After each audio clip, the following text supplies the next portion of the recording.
एक छोटे से गांव में आरव नाम का लड़का रहता था। वो बहुत ही होशियार था, लेकिन उसके पास पढ़ाई के लिए अच्छे साधन नहीं थे। पुराने कागज, टूटी पेंसिल और किताबों के कुछ पन्ने ही उसके सहारे थे। एक दिन आरव गांव के पास पुराने बरगद के पेड़ के नीचे खेल रहा था। अचानक हवा के साथ एक चमकती हुई पेंसिल उसके पैरों के पास आकर गिरी। पेंसिल सुनहरी थी और उस पर छोटे छोटे सितारे चमक रहे थे। जैसे ही उसने उसे उठाया, पेंसिल ने धीरे से कहा, मैं एक जादुई पेंसिल हूं। जो कुछ भी तुम मुझे बनाकर लिखोगे वो सच हो जाएगा। आरव चौंक गया, लेकिन खुश भी हुआ। उसने सोचा, अगर ये सच है तो मैं अपने सपनों को हकीकत बना सकता हूं। पहले उसने एक आम का पेड़ बनाया। देखते ही देखते सामने जमीन से एक हरा भरा पेड़ उगाया, जिसमें मीठे मीठे आम लटक रहे थे। फिर उसने एक किताब बनाई और पलक झपकते ही मोटी रंगीन किताब उसके हाथ में आ गई। अब आरव को पढ़ाई के लिए पन्ने ढूंढने की जरूरत नहीं रही।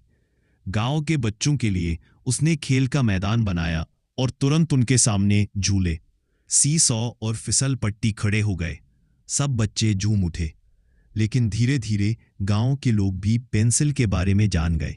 कुछ लोग आरव से बड़ी बड़ी चीजें बनाने की मांग करने लगे, सोना, चांदी, महल और दौलत। आरव उलझन में पड़ गया। उसने सोचा, क्या मैं इस पेंसिल से सिर्फ अपनी और गांव की भलाई करूं या सबको उनकी लालच भरी चीजें दूं? उसने पेंसिल से पूछा तो पेंसिल ने जवाब दिया, याद रखो, मेरी शक्ति सीमित है। अगर तुम मुझे लालच के लिए इस्तेमाल करोगे तो मैं हमेशा के लिए गायब हो जाऊंगी। आरव ने गहरी सांस ली और फैसला किया। उसने सोने चांदी के महल नहीं बनाए, बल्कि उसने गांव के लिए एक स्कूल, अस्पताल और सुंदर बगीचे बनाए।